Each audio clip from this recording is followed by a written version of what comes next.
Oi, gente! Esse é o nosso grupo, formado pela Ana Beatriz, Bruna Ferri, Gabriele Gouveia, Isadora Mâncio e Matheus Brito. E nesse vídeo iremos apresentar nosso trabalho para a disciplina de Bioquímica. O tema abordado será sobre quimerismo. Vocês já ouviram falar? O primeiro tópico apresentado será sobre um caso real, que aconteceu nos Estados Unidos em 2002. Iremos apresentar um trecho de um documentário que conta um pouco da problemática por trás da história de Lídia. I was like, what are you talking about? And they were serious. I can just see the seriousness in their faces. I mean, they're just staring me down, like totally checking me out. And then they just start drilling about, are you Lydia Fairchild? Who are you really? Where'd you get these kids from? Did your sister have these children and you're taking them and doing welfare fraud? And they just went back and forth, just drilling me. Lydia's results were extremely unusual. A normal DNA test proving a mother-child link would show a 50% match between their DNA patterns. Yet Lydia's test showed no match at all between her DNA and that of her children. O caso aconteceu em dezembro de 2002, em Washington, nos Estados Unidos. Uma mulher, Lídia, precisou fazer um teste de DNA com seus filhos durante um processo para pedir como se fosse uma assistência financeira ao governo, já que o pai das crianças não os auxiliava. Quando o resultado do exame ficou pronto, adivinha, o Departamento de Serviços Sociais de Washington a chamou para uma reunião e a insistiu que revelasse sua verdadeira identidade. Mas por que o caso de Lídia causou tantos problemas no sistema judicial americano e na vida pessoal da família? Isso aconteceu porque, para provar que Lídia era realmente a mãe dos seus filhos, o governo americano usou amostras de DNA de Lídia, mas que não eram compatíveis com a de seus próprios filhos. Após diversos testes e acusações de fraude, o governo buscou até mesmo o obstetra que fez o parto das crianças para saber se realmente elas haviam saído de Lídia. Não tinham chego a lugar algum. Então, o juiz que cuidava do caso decidiu que o único jeito de provar a maternidade das crianças era que o governo assistiria o parto de seu terceiro filho, que estava por vir. Apesar do governo acompanhar o parto da criança, colherem amostras de DNA do recém-nascido, não foi o suficiente para provar que ela era a mãe das crianças. Você deve estar se perguntando, mas como isso é possível? Eles viram a criança literalmente sair do útero dela na sala de parto. Como não foi suficiente para provar que a maternidade dos filhos?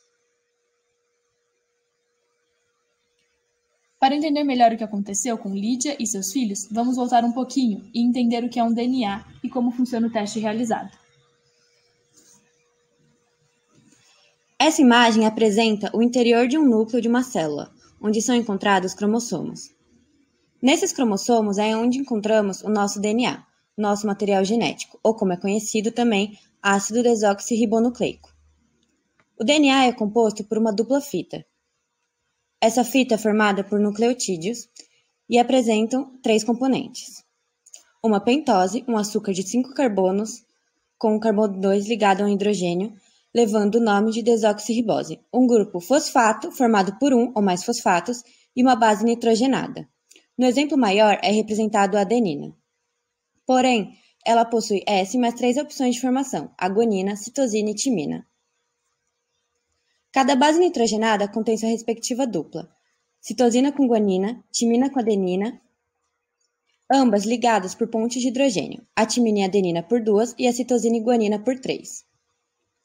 As ligações de hidrogênio entre as bases nitrogenadas de cada fita do DNA são responsáveis por unir e manter o formato de dupla hélice na molécula de DNA. A função do DNA é de armazenamento das informações do material genético. Para um teste de DNA, primeiro são coletadas amostras de sangue, suor, saliva ou fios de cabelo. Todo o material é enviado ao laboratório, onde é congelado e armazenado. Enzimas são colocadas nas amostras para ampliar e extrair o material genético, junto com um equipamento magnético chamado extrator automatizado de DNA. Depois é feito o sequenciamento das unidades formadoras do DNA, as bases nitrogenadas. A operação serve como mapeamento do material genético, tornando possível a sua leitura por comparação entre 2 materiais genéticos pelos profissionais. 2 técnicas são rotineiramente utilizadas, o RFLP e o PCR. O método PCR contido na última imagem baseia-se na amplificação de regiões pré-selecionadas, por ação de enzima TAC polimerase, necessitando de menores quantidades de ácido desoxirribonucleico. É uma técnica rápida e automatizada que pode obter o padrão genético do DNA de um único bulbo capilar. Quando uma criança é gerada, recebe metade do material genético da mãe e a outra metade do pai. Porém, Lídia é uma das poucas pessoas no mundo com o caso de quimera humana. E o que é isso? Ela possui 2 tipos de DNA em seu corpo, um representado em azul e o outro em vermelho, distribuídos entre o sangue e os tecidos. Quando o advogado dela descobriu que anos antes um caso semelhante teria acontecido, ele levou isso ao tribunal, que passou a colher o DNA de Lídia mais uma vez. Assim, 16 meses depois dessa longa batalha judicial, o caso foi encerrado. O DNA das células cervicais e do seu colo do útero eram compatíveis com a dos seus filhos, e foi provado que ela era mãe das 3 crianças. Vamos entender melhor agora o que é o quimerismo. Ele não é muito comum entre seres humanos, sendo mais observados em animais. Sendo encontrados de diferentes formas, vamos ver quais os tipos de quimerismo existem e como eles funcionam. O quimerismo natural ocorre durante a gestação, onde 2 ou mais embriões se fundem em um só, formando um feto com material genético variado. Já o quimerismo gêmeo, no qual em uma gestação de gêmeos, um dos fetos morre e é absorvido e assimilado pelo outro. Ao invés de existirem gêmeos, apenas um feto é formado. O que difere esses 2 tipos é a diferença entre o tempo de gestação. Nesse vídeo, podemos ver uns embriões com materiais genéticos diferentes se fundindo, caracterizado como quimerismo natural.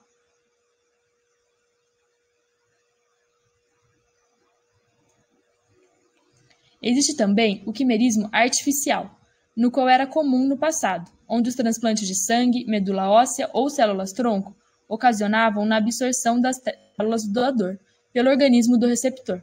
Atualmente, isso já não ocorre mais, devido aos tratamentos disponíveis que impedem essa absorção permanente. O microquimerismo, como é chamado, ocorre quando há uma troca de material genético da mãe com seu bebê ainda na gestação, assim podendo serem assimilados o código genético um do outro. O quimerismo pode ser identificado por meio de algumas características que a pessoa pode manifestar, como áreas do corpo com mais ou menos pigmentação, olhos com cores diferentes, ocorrência de doenças autoimunes relacionadas com a pele ou com o sistema nervoso e intersexualidade, em que há variação das características sexuais e dos padrões cromossômicos, o que torna difícil a identificação da pessoa como pertencente ao gênero masculino ou feminino.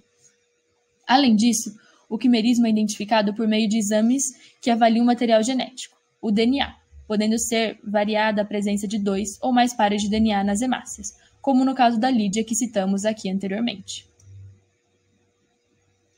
Alerta spoiler! A série Orphan Black utiliza o quimerismo para explicar a origem do material genético feminino do projeto Leda e masculina do projeto Castor, ou seja, os 2 materiais genéticos de uma só pessoa foram responsáveis por toda essa bagunça de clones. Então, fica a dica, separa a pipoca e bora pro sofá que as férias estão aí. As referências utilizadas nesse trabalho podem ser encontradas no QR Code da tela. Gostaríamos de agradecer pela atenção. Tchau! Now the world don't move to the beat of just one drum. What might be right for you may not be right for some. A man is born, he's a man of means. Then along come 2, they got